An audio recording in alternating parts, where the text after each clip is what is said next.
já não aguentando, vendo a sombra da miséria assombrando constantemente toda aquela terra, todo aquele povo, e eles então começaram a chegar à plena conclusão que sem Deus não tinha jeito. A Bíblia diz que eles então voltam a buscar a Deus e pedir perdão. Senhor, nos ajude, estamos cansados de ser tomados, todos os nossos frutos são levados e nós não sabemos mais o que fazer. E a Bíblia diz, ainda no capítulo 6 do livro de Juízes, que um dos homens, chamado Gideão, você conhece a história, ele foi nesse dia trabalhar como de costume, e ali ele estava malhando trigo naquele dia, e eu, pastor Paulo, particularmente acredito que ali trabalhando, malhando trigo, ele dizia, tomara que eu consigo colher e desfrutar, meu Deus, porque eu já estou cansado de colher e não desfrutar do que planto. Somos atacados pelos midianitas, e quando ele estava ali desta forma, talvez pensando, orando em pensamento, Deus, que havia ouvido a oração do povo, envia um anjo. A Bíblia diz que ele estava trabalhando, malhando trigo, e de repente aparece um homem debaixo de uma árvore, e ali estava o homem, e Gideão não tinha notado ainda que tinha um homem ali, e ele estava batalhando ali no trigo, malhando trigo. De repente ele levanta os olhos e percebe que havia um homem debaixo da árvore. Gideão para e começa a pensar, mas de onde veio esse homem? De onde esse homem surgiu? Ele apareceu de repente ali, mas aquele homem era um anjo. Deus havia enviado um anjo, e ele agora estava em forma de homem, em forma humana ali debaixo da árvore.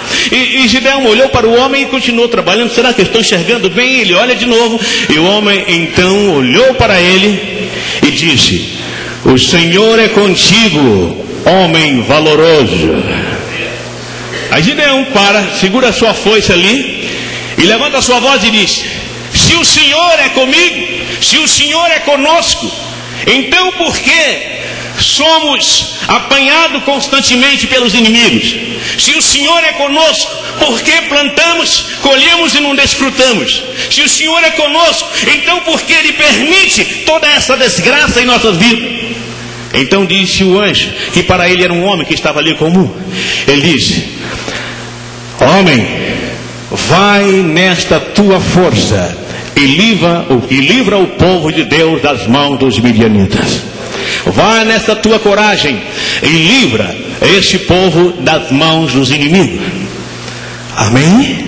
Eu poderia contar cada passo do que aconteceu ali, da comida que foi colocada na pedra, mas não tenho tempo para isso. E Gideão, no final da tarde, foi para casa, ficou pensativo, mas será que eu sou o escolhido? Mas eu sou o menor de todos, a minha família é a menor desta região, eu sou de um povo simples, eu não tenho condições para isso. Mas naquela mesma noite, escuta o que aconteceu. Irmão, se você não batalhar, você não vai conseguir atingir o seu alvo. Sem batalha não há conquista. E ele então, olha, a noite havia chegado, e ele então vai lá dentro de casa e pega um pedaço de lã, provavelmente lã de um carneiro, e ele tira aquele pedaço e vai até a eira da sua casa. A eira, na interpretação, significa um lugar onde as pessoas colocam mantimento para bater, colocam milho para secar, trigo, eira ou eirado. E então ele vai até no eirado, aquele lugar liso, talvez como esse piso, e ali ele coloca a lã à noite. E quando ele coloca aquela lã, ele então vira para Deus e diz assim, Senhor, eu vou colocar essa lã aqui nesta eira no quintal da minha casa, talvez na frente ou atrás da casa. Amanhã pela manhã eu vou vir aqui, e se eu chegar aqui e todo o eirado, essa eira ou esse quintal, vamos falar assim, estiver seco, sem uma gota de orvalho, e apenas esta lã estiver molhada de orvalho, então saberei que o Senhor está comigo. E ele então fez isso, foi dormir, passou a noite, talvez nem dormiu direito, pensando, será que vai acontecer isso mesmo? Porque Gideão pensava desta forma, porque ele sabia, ele estava acostumado todas as manhãs levantar e abrir a porta, e a primeira coisa que ele via era o eirado molhado, ou seja, aquele lugar liso de frente da sua casa, molhado pelo orvalho, pela neve, pelo sereno da madrugada. E quando ele olha pela primeira vez em sua vida, ele contempla o eirado enxuto, o chão estava seco, não havia uma gota de orvalho. E ele então, arrepiadamente, caminha em direção da lã, e quando ele pega, a lã estava exatamente como ele havia pedido, estava encharcada de orvalho. De maneira que ele pega para dentro de casa e pega um copo, e a Bíblia diz que ele espreme, e o copo enche de água de orvalho. E então ele disse: realmente é Deus. Eu nunca vi esse eirado seco numa manhã antes do sol nascer. E passou o dia inteiro pensando. Quando chegou a noite, ele pegou a lã despistadamente e foi até o eirado e virou os seus olhos, levantou os seus olhos e disse: meu pai, não acenda a sua ira contra mim, só desta vez. Eu vou colocar mais uma vez esta lã aqui e vou dormir. Amanhã pela manhã eu voltarei para pegar. Só que quero diferente, Senhor. Se amanhã esta lã estiver seca e o chão em volta todo molhado, então não terei dúvida que o Senhor está me enviando para essa peleja. Amém? Ele vai dormir, provavelmente rola de um lado para o outro, porque quando você está preocupado, você nem consegue dormir direito. É verdade ou não é? Dorme para lá, vira para cá. Será que vai estar molhado? Será? No outro dia levanta antes do sol nascer. Quando chega lá ele vai lentamente e olha e vê já de cara o chão todo molhado, como ele era acostumado. Quando ele segura na lã, a lã estava leve e seca, não havia uma gota de orvalho. Então Gideão curvou a sua cabeça e disse: verdadeiramente sei que eu sou o teu escolhido para ir nesta batalha.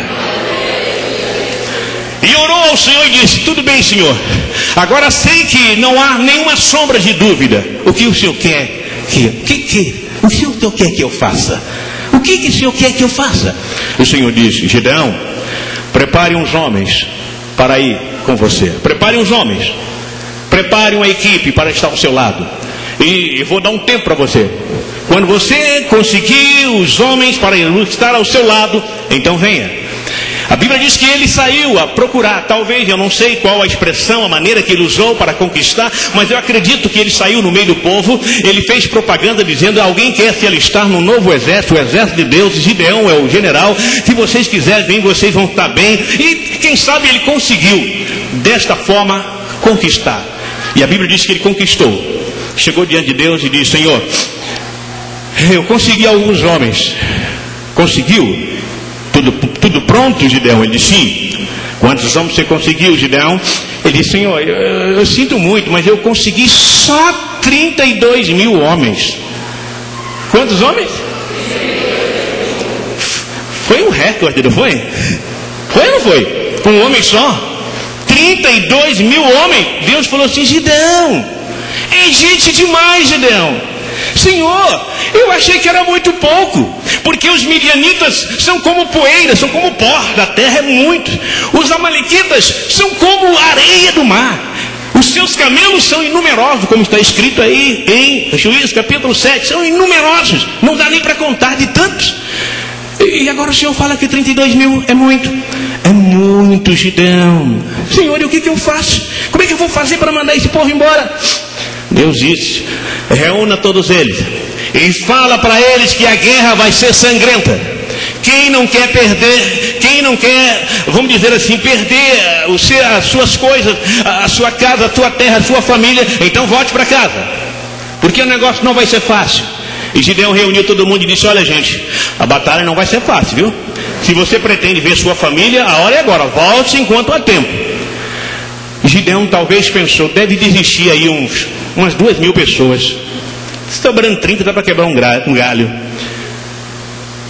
De repente Gideão olha, 22 mil pessoas, ou seja, 22 mil homens deram tchau e deixaram Gideão ali.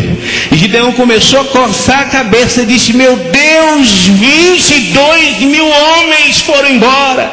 O que eu vou fazer com 10 mil homens?